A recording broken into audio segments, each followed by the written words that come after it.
Nasunog ang isang bahay sa Urdaneta City, Pangasinan. Tutukan sa report.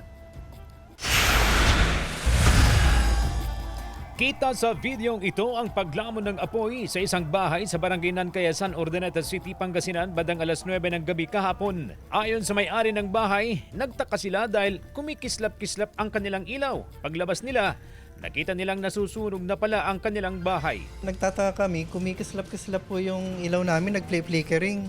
Kaya nagtataka kami, bakit ganun? Kako, parang nagbo-voltage drop ba kako? Kaya lumabas po kami, nakita namin nag-aapoy na yung gitna ng bahay na ito. Muntikan pa raw madamay sa sunog ang katabing bahay pero agad daw nakahingi ng tulong sa bumbero ang mga residente. Mabuti talaga at yung mga tao kagabi doon sa area naitawag agad sa aming tanggapan at naka-responde agad ang ating mga kasamahan. Umabot lang sa unang alarma ang sunog. Sa kulang isang oras na apula natin yung sunog at mabuti at hindi na idamay dahil medyo may mga dikit-dikit na kabahayan doon sa area.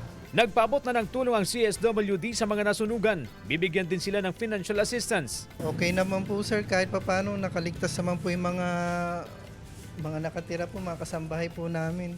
Ligtas naman po lahat, pati mga anak ko. Kaya yun na lang din po pinagpapasalamat namin.